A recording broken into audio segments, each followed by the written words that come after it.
Well, hey, everybody. I am here with Michael Summers. Michael is the communication director for an awesome church in Austin called Austin Ridge and in Texas. And this is a great church, multi-campus church. They've got all kinds of cool things going on. And so I asked him to join us today just to kind of talk about what they're doing and so we can learn from them and share. As we always say, we're all in this together. We're one church serving one God, and we'll all come up with cool ideas. And so we want to just have a platform to share those ideas. So, hey, Michael, thanks for joining us. Hey, thanks for having me. Yeah. So tell me, so this thing's happened with COVID-19. We're in the middle of that. And how have you guys really transitioned to doing church online? What does that look like? And is there anything unique that you're doing that you haven't, that other churches may not be doing? Yeah. So the way that we've transitioned to church online has been kind of twofold. So we've created a completely different experience for what we call worship at home. So we have been creating the full service experience, if you will, for people, and calling it worship at home. And so church online for us in the past has just been kind of a live stream of wherever our pastor is teaching from on Facebook and our website. Yeah. And so it was an opportunity for people, mostly people who are just kind of want to, look at what our church is like before they ever step foot on a campus, as well as our people who are maybe out of town for work or they're on vacation. They can still engage with the worship service, but there wasn't a separate experience being created. It was just a feed of the cameras that were in venue that we would throw on iMag would be put as a live stream. And so with this transition during COVID, we have obviously changed up a lot of things. So we don't do our services in venue. We actually took one of our venues and we pulled all the chairs out of the room and we put up a black curtain around the area that we were going to be filming in, just kind of like create a black space that falls away. And then we do a multi-camera shoot of our worship experience. So we've got a band in the room that we've been shooting over the past few weeks. That's kind of a stripped down van, less people, and then also giving, allowing them, it's a large space. Yeah. So they're able to sit, socially distanced while leading worship. And so we have 4 or 5 camera angles that we shoot, almost treat it like a live shoot, but then we can edit it obviously after the fact. Yeah. And so we shoot those, we kind of do those in bunches. And then each week what we do is our worship pastor chooses what songs he wants to use that week from the ones that we've recorded. And then our lead pastor comes in on Fridays and teaches his sermon just kind of to a static single camera, looking at the camera, teaching our people. So I've seen some churches that have essentially still shot their live experience on the stage in their venue. And we just didn't go that way. We felt like it didn't feel like us. It was going to be weird for our lead pastor to teach to an empty room, but act like he's teaching to a room on the stage. Yeah. And so we just decided, for the sake of kind of what works for us and what feels like us, to go more of kind of creating a studio that we shoot in and making it look really cool. But also keeping it simplistic enough to where the experience, we didn't want the online experience to feel like a lesser than experience of the online or of the in-venue experience. Yeah. So we just made it completely different. We did apples to oranges mentality so that people aren't going, oh, this kind of feels like Sunday morning when we're at church, but it feels like not as well done, or it feels kind of awkward. It's like, let's just do something completely different for this season so that people aren't making that comparison. And I think that our team has done a fantastic job of doing that. So do you think whenever we get back to the new normal, whenever that's going to be, and people are able to come back into the building, into the worship center, then how does that affect this online culture that you're creating? Are you going to have 2 different venues or go back to 1 or? Yeah, I think there's still some TBDs out there with kind of what pieces we want to keep from this season moving forward, which ones we'll want to just let live in this season and go away when we're back to the quote new norm. Yeah. But I think the plan right now is really to go back to the experience that we were creating before COVID came around. Maybe pulling pieces from this of like, what did we like as far as, some of the cinematic nature of the worship experience that we've created for this worship at home to keep people engaged at home. Maybe that's something that can translate into venue, that the shots that we're creating for, we're working on a new worship center right now for one of our campuses. And it's a 2,500 seat room. And so we do have some opportunity for people to engage in a way in that venue that they wouldn't have been able to in the venues that we have currently. Yeah.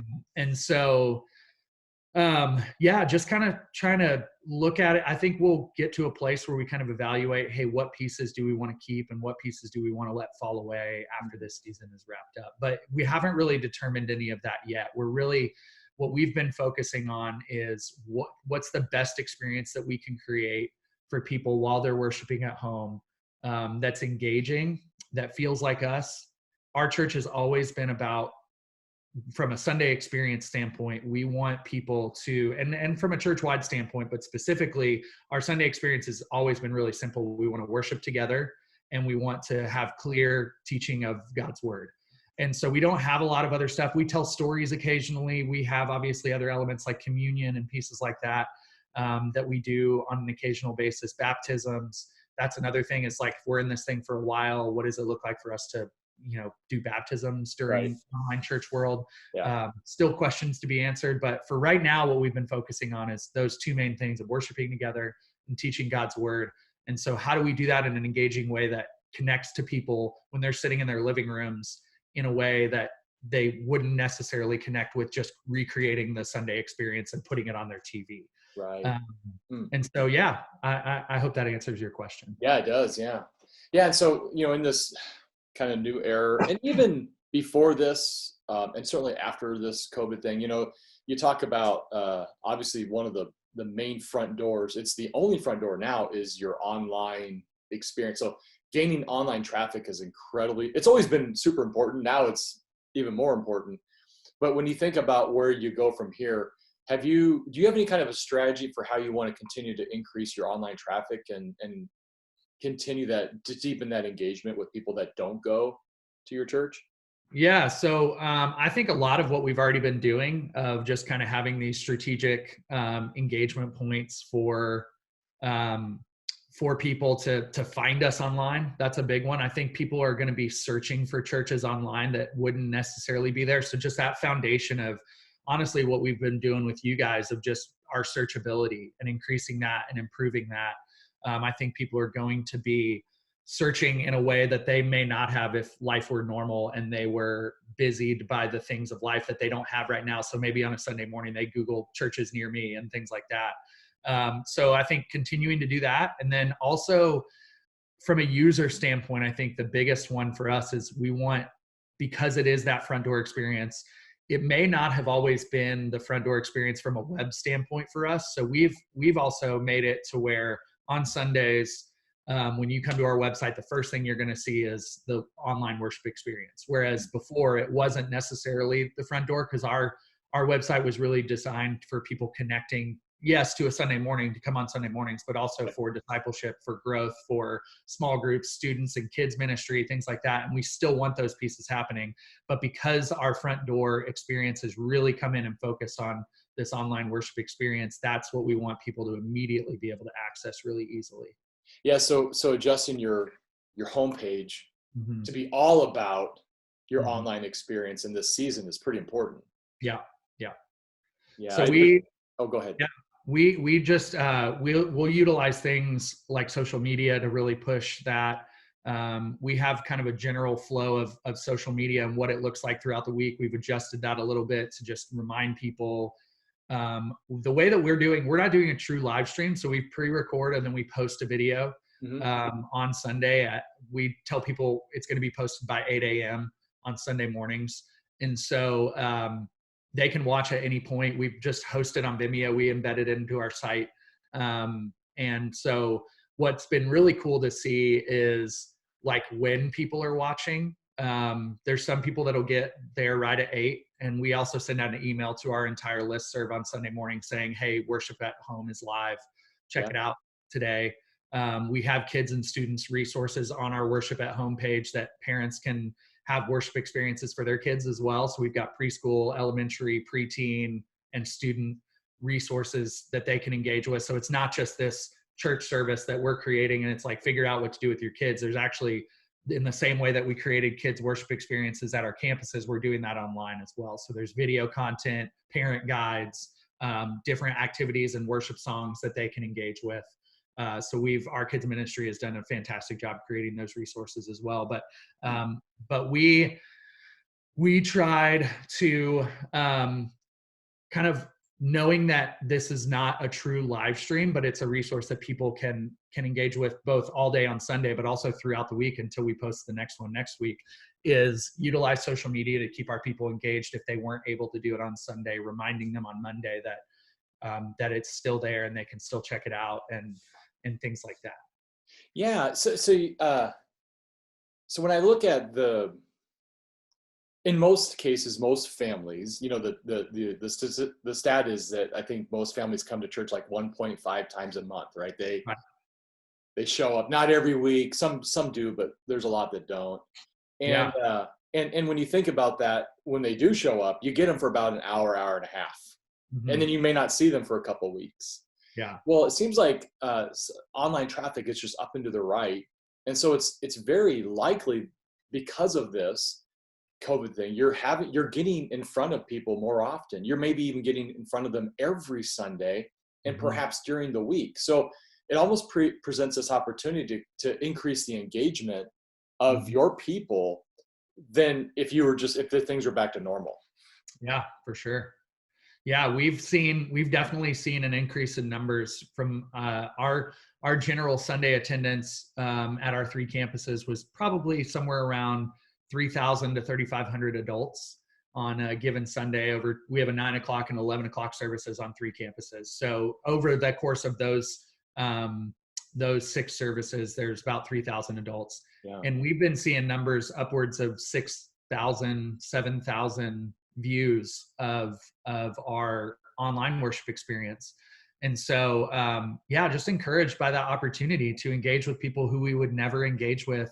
Now that could also be like what you're talking about. Well, the numbers we kind of operate with just when kind of being strategic with communication is once a month. We just assume we got people once a month for an hour. And so how do we engage with them, or how much should we talk about stuff, kind of assuming that is our rhythm for our people. So even that doubling number could be 2 weeks worth of people who showed up once a month, or it could be completely new people.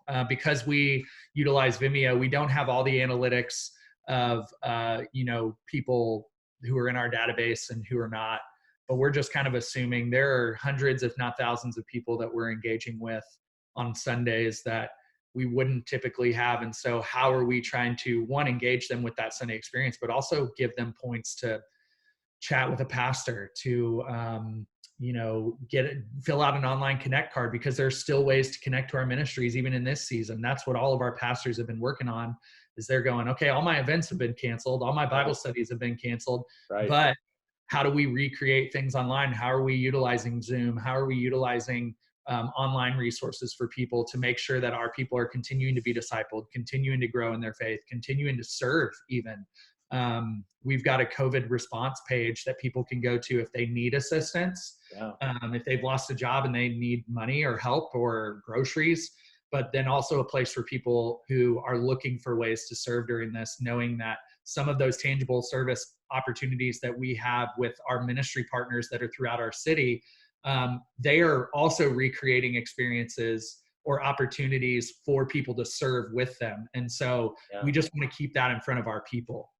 Yeah, sounds like you guys have reacted well and kind of scratched everything that you're going to do. Now you have a new opportunity. It seems like that's probably a strength of you guys, because you guys are super creative, you're smart, you go after it and you figure things out. Is that kind of the strength of what you guys are doing now, is just being able to react and make adjustments and changes? Yeah. So I think that is definitely a strength of ours. We've got a team of people who are just innovative thinkers. And so at no point have I felt anyone on our team going, oh, I can't do what I was used to doing. And it's kind of like, okay, here's our reality. What do we need to do to keep our people engaged? And what do we need to do to reach out to them? We do annual phone calls to every person in our database. And we split that up across our pastoral staff. And that just happened to fall during this season. Like we didn't plan to do it during COVID, but it's been pretty amazing to see as we're calling these thousands of people that are our partners at Austin Ridge, that just hearing from them, but them also hearing from us and hearing us ask, hey, how can we be praying for you? What do you need from us? How are you growing? How are you serving? Or how are you doing in your time in the word and in prayer? It kind of means something a little bit different and a little bit more during this season, even though we didn't plan for these calls to be happening during this. Yeah. Wow. So what's one area that you feel you guys need to work on? I don't know if I call it a weakness, but something that you go, yeah, we need to shore up on that. Is there anything that comes to mind? I do think, I think one of the areas that we've recognized that we could grow in is the personal connection point. I do think that we naturally default towards like, let's create resources for people to use. But how do we not only utilize those resources, but for instance, like if we're doing a men's Bible study in person at our campuses, you're not only providing that resource of the Bible study, but you're providing the resource of the table leaders, and you're providing the resource of our men's pastor who's leading that study. Yeah. And so what do those interpersonal leadership pieces look like on an online experience for people, or a digital experience? And so I wouldn't necessarily say it's a weakness, but it's something that we're finding out as we go that we need to grow in to figure out ways that people can continue to have interpersonal interaction with pastoral staff and leadership and our lay leaders and everything like that. And our team has done a great job of figuring out that that's a need and adjusting and continuing. One of the most common things that we're hearing right now is resources for families for life at home. Yeah. What does it look like for me to do X, Y, and Z when I'm literally at my house 24/7 with my 3 kids, and my husband's working there too. And so we're creating a life at home resource for our people. And so that's what I think to answer your question, I think that making sure that our resources aren't impersonal is an area that we're continuing to grow in. And also, I think another area is for us as a church, and as a Bible church specifically, we've always been stronger. Our mission statement is broken down into, we want to be a place that pursues people so that they can come to know Jesus, grow in their faith, and serve.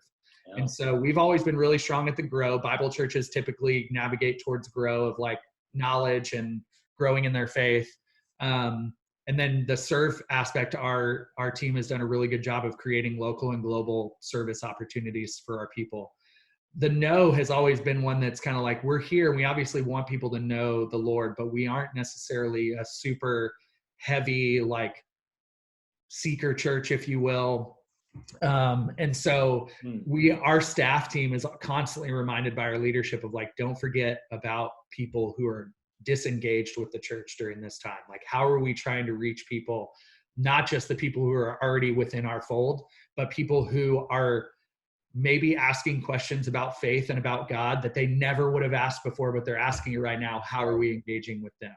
Right. And how are we equipping our people to engage with them? Their family members, friends, neighbors that they're talking to in their driveways at night. How are we equipping our people to have conversations about the cross and about the gospel that would have never had an opportunity to be talked about in quote normal circumstances? Right. And we happen to be doing this podcast during Easter week. Yeah. So I think you said this a little bit earlier. It's some churches that get big like you guys can tend to lean more on, we want to provide resources, but we know that it's relationship that carries people, that people need. That's what God created us to be, in relationship. Mm-hmm. And in the absence of relationship, you can have substance, but it's not going to go from here to here. And Right. I think as your church, you know, in particular, making those phone calls and having those connections, literally talking to people Yeah. is critically important. So yeah, I totally understand what you're saying. And what's really, we said this earlier, it's really interesting is in this time where we have to keep social distance, we can't be around people. People are going, I miss my friends. Like they crave that, even though they don't really realize that's what they do, you Hmm. know? And so I think technology can take us only so far, but you want to be with people. And so I think the church has, like, you guys have a huge opportunity to kind of pour into that. Yeah. Yeah. So last question, what do you think is going to be one of the biggest challenges for the church, or maybe even your church, like in the next several years or just this next stretch? Does anything come to mind, like what's going to be something, a hurdle or a challenge? Yeah, I do. I definitely think that the church as a whole is going to have to navigate people who don't necessarily hate church online, Mm, or don't necessarily long to go back to church, to really stress the importance of community in person as the church, and to serve in person, to grow in person. Um, mm, and so I think that'll be a challenge to be able to not convince, but shepherd them to understand that God's calling for the church can be done in a digital, obviously, like, the church can grow and evolve as time goes on. And there are aspects of the church, and even now, that never existed 100 years ago because they didn't have the technology that we have. Um, but helping people to understand, like, the biblical call of that balance of what can and can't be accomplished for a growing disciple of Jesus, digitally and in person. So I do think that that'll be a challenge, because I think some people could get pretty comfortable in the rhythms that they're establishing right now when it comes mm, to church. yeah, There's something really nice about being able to, like, how we're setting it up. Like, my wife and I get to kind of let our day determine when we do church, because it's accessible after 8 a.m. So if we want to watch at 9 a.m. when we are have a cup of coffee and our son's playing, or we want to wait till he goes down for a nap to watch it in peace, there's opportunity for us to kind of make that call that you don't have when you have service time. So you got to right. get up, get your kids ready, and go. And so there is a flexibility that people have right now with the digital online experience. And I don't want to make it seem like digital church as a whole is a bad thing. It's just not us. And so specifically for our church, when we move back to having church at our campuses, I know that our leadership's desire is going to be to shepherd people to come back together in Right. person. Right. Um, so um, how we do that could be, I could see us running into some friction from people who are like, I've kind of loved what we've had over the past few. Obviously, it's a really bad situation that caused it, but I'm kind of loving what church has become for my family on Sundays. Yeah. And so shepherding them through that, I think, could be a challenge in the months and years to come. Yeah, I think you're onto something there, and it's going to be interesting how that funnel, I guess you can call it a funnel, from an online experience to an in-person experience. Mm-hmm. You know, how does that evolve, and how do you actually move people to that spot? Not necessarily saying we only want you in person, because Mm-hmm. there's kind of a balance between the two, you know. Yeah. But Yeah. what's cool about it is if they only came once, they only engaged once a month. What if they engage once or twice a month in person and the other 2 times online? Mm-hmm. You know, so there's lots of different ways to look at it, but it Right. is going to be interesting to see how that all plays out for you guys and for other Yeah. churches. And I think it all comes down fundamentally to, like, a consumer mindset, right? So Yes. um, I think we faced a similar struggle when podcasts became a thing. You started seeing, that's, I think, was the birth of a lot of these. And I don't mean this in detrimental sense to them, but in my generation, at least, that was kind of the real, like, thrust of celebrity pastors. And, like, I remember when I was in college, I was involved in a local church, but I also listened to Matt Chandler's podcast from the Village. Oh, And sure. so I remember I was listening to a podcast of his sermon one week, and he had a point that was like, hey, love that you've chosen to use this resource.